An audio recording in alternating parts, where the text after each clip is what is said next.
You heard Ravy should go react to why Mobb Deep hate Jay-Z. Be clear. Jay-Z makes excellent music. I really liked a lot of his stuff. But this was not about his music, and it had nothing to do with jealousy or envy. This was about the man behind all that, Sean Carter, aka Bozo the Clown. Damn. Called Jay-Z a bozo and a clown. I bet you never heard or even thought you would see the day someone called Jay-Z Bozo the Clown.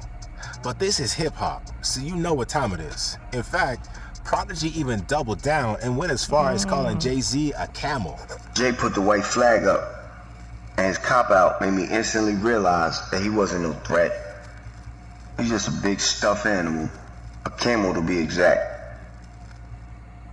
This beef began during the East Coast-West Coast beef, and surprisingly, the beef between Jay-Z and Mobb Deep was unintentionally started by another rapper. So Snoop Dogg and the Dogg Pound were shooting a video for the song called New York, New York. This song was the lead single for the debut album, Dog Food. Although this song ended up being very controversial, the song was originally meant to be used to pay homage to the city. This song had a beat similar to the one used in the ad Biggie did for St. Ives Beer. A lot of people thought this was a jab at Big because this was during the East Coast-West Coast rivalry. The video for the song was filmed at Red Hook, Brooklyn on the 16th of December in 1995, and the video was supposed to tell a story appreciating New York City. However, Biggie was on Hot 97 with Funkmaster Flex and complained that the whole city was allowing Snoop and his group to shoot the video and disrespect New York. Biggie allegedly gave out the location of the shoot on radio, and this led to the Dog Pound trailer being shot. After the shoot, Damn, bro. Wow.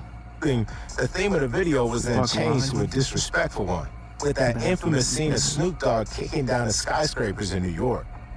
Mobb Deep felt a need to defend their city, so they responded to this song when they were featured on Capone and Noriega's track called LALA. Then in 1998, Jay-Z talked about the New York, New York video on his song Money Crash Hoes. Jay raps, "It's like New York's been soft ever since Snoop came through and crushed the buildings. I'm trying to restore the feelings." But Prodigy wasn't having none of it. He responded to this in an interview where he called Jay-Z a bitch boy and stated that he doesn't live the life he talked or rapped about. Prodigy then had an interview with The Source and appeared on the cover of the magazine as a solo artist. He stated that Jay-Z didn't say anything with the Dog Pound diss New York, so he had no right to speak on it and say that the city was soft. The Source put me on the cover, my first magazine cover as a solo artist. In the interview, the writer, Shaheem Reed, asked about my problem with Jay-Z, referencing an online interview in which they asked if I like Jay-Z. "No, he's a bitch boy. He talking and don't live it," I said. Damn. I elaborated for The Source. Jay-Z has a quote in his song, Money Cash Hoes, where he claims, "New York been soft ever since Snoop came through and crushed the buildings. I'm trying to restore the feelings." But Jay was nowhere to be found when that drama popped off between Mobb Deep, Dogg Pound, Tupac, and Biggie. That was our little personal beef, not a coastal war. Jay-Z ain't had shit to say when it was on, and he was getting dissed. Him and Nas. Mobb Deep and Biggie were the only ones from New York active in that situation. So Jay-Z is a bitch-ass nigga for making that quote in his lyrics. Yeah, it was on now. All of these. So he said like the beef to see Mobb Deep,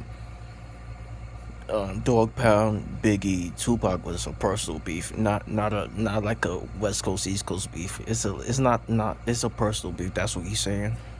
Then led to the famous Summer Jam incident in 2001. This was when Jay-Z revealed his song The Takeover to the world, and it would also be the first time he would perform the diss song. Everyone knows The Takeover as Jay's diss track against Nas, but the other rappers who were mentioned on this song was Mobb Deep, especially Prodigy. In fact, Jay also put a picture of Prodigy as a kid on the screen, where he was dressed as Michael Jackson. These pictures were from when P used to dance in his grandmother's dance school and were used to mock him in front of the entire audience. I don't care if you Mobb Deep. I host Swingers the Crew. You little fuck, I got money stacks bigger than you. When I was pushing weight back in '88, you was the ballerina. I got the picture, I seen you.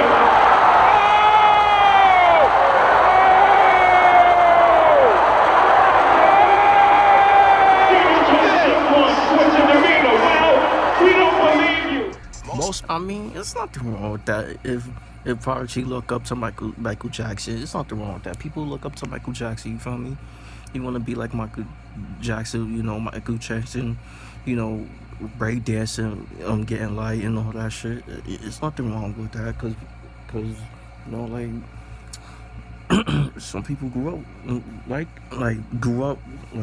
you know, like listening to Michael MJ. People don't realize that Jay-Z came really hard at Prodigy on Takeover. Instead, the song is mainly referred to as the Nas diss track because the Jay-Z vs. Nas beef overshadowed the shots he took at Prodigy. On the first verse of the song, Jay had the line that said, "Your reach ain't long enough, Dunny." This was a shot at Prodigy's height because the word Dunny is from the Dun language that Mobb Deep and Nas made popular. He ended the verse with the line, "Don't let me do it to you, Dunny, cause I overdo it, so you won't confuse it with just rap music." Nigga said On the second verse, Jay calls out Mobb Deep directly. "I don't care if you Mobb Deep. I hold triggers to cruise, you little fuck. I got money stacks bigger than you. When I was pushing weight back in '88, you was a ballerina. I got the pictures. I seen you." But apart from the beef with Prodigy, Jay-Z would also get into another beef with one of Prodigy's friends, E-Money Bags. Jay-Z was on Hot 97 with his Rockefeller artists, Beanie Siegel, Memphis Bleak, Emilio Sparks, and another MC called H-Money Bags. E-Money Bags was pissed that someone else was using the same name as him, especially because he and Jay-Z attended the same high school. So Jay definitely knew his name. Prodigy called the station and asked to speak to Jay-Z so that E-Money Bags could holler at him. Then he had some nigga named H-Money Bags up there rapping. H-Money Bags. So now go in the studio. So yo, E, come outside real quick.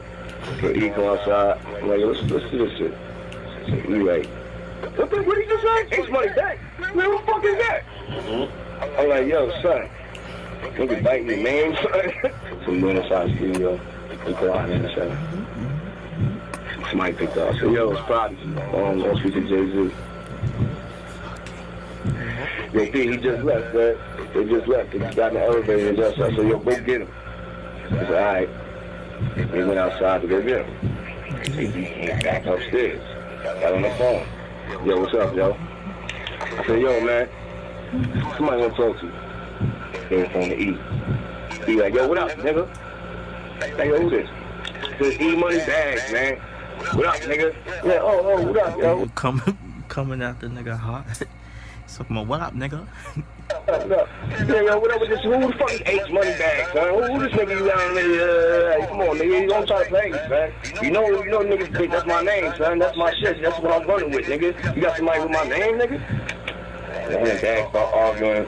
So then Jay-Z said some shit to Bag like, nigga, I don't give a fuck. Whatever, nigga. Whatever.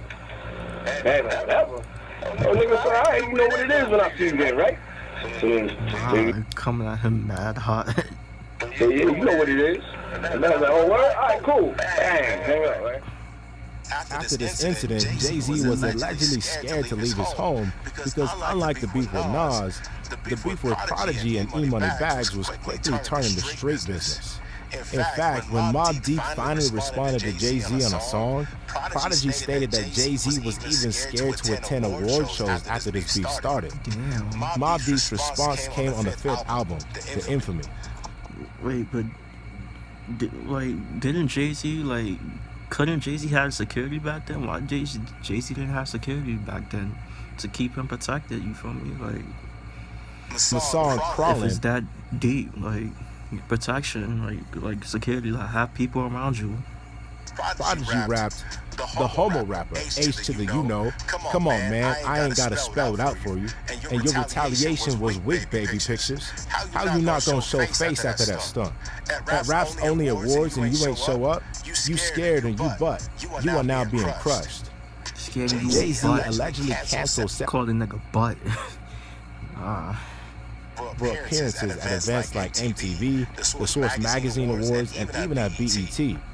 And Prodigy wasn't the only person who claimed that Jay-Z was scared for his life during this beef. Omega also told Jay-Z that Prodigy would shoot him if he had to. P is a live wire, and if you follow Mobb Deep's music, then you would know just how dangerous Prodigy can be. Because unlike most rappers, Prodigy and Havoc actually lived the life they rapped about in their songs. Jay-Z and Prodigy eventually came face to face when they met at Diddy's restaurant, Justin's. Prodigy realized that Jay was at the restaurant after the DJ announced he and Jermaine Dupri's presence. After an H&RC promo tour throughout the tri-state area and down the East Coast in October 2001, I took a bunch of my boys to Puffy's restaurant, Justin's, on 21st Street in Manhattan, down the block from Soundtrack Studio. Drinking champagne while checking out the scene, the rapper Queenpin spotted me and asked me to dance. More the type to lurk in the cut, watching my surroundings. I wasn't big on dancing, but for Queenpin, I made an exception. While we were grinding on each other, she started sucking and tongue kissing my ear. I was a bit shocked. We had done a song together a year or two earlier, but it was strictly professional. After she molested my ear, the DJ made an announcement. Big shout out to Jay-Z and Jermaine Dupri up in the spot. I see y'all. P wanted to pull up on Jay-Z immediately after he heard he was in the building. So he and his homies waited for Jay outside the restaurant. Prodigy had his crew stay on both sides of the exit to ensure they didn't miss him. One of P's friends even wanted to shoot Jay-Z.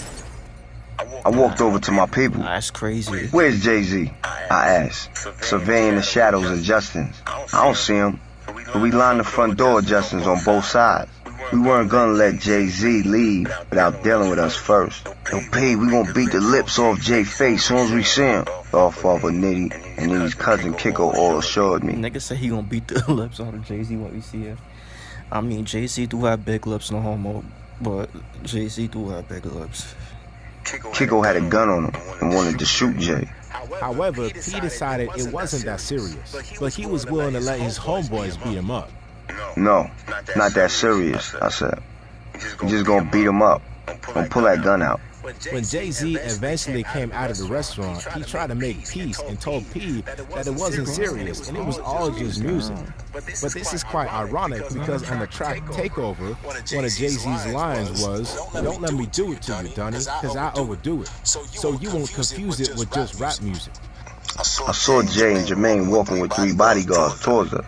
Jermaine Dupri was aware of my beef with Jay and visibly shook. Started speed walking with his bodyguards when he saw me. He quickly hightailed it out the door. Jay-Z spotted us lined up at the door waiting for him. Then from about 2 yards away, he extended his hand to shake mine. "It ain't no beef," Jay said. "It's just music, man, no drama." "Oh yeah?" I said, shaking his hand. "I just wish you would have spoken to me before you said those things about me in the source," he said. "But it ain't no beef, alright?" "Yeah, okay, cool," I said, and let him walk out the club. Damn, Jay-Z quickly squashed it.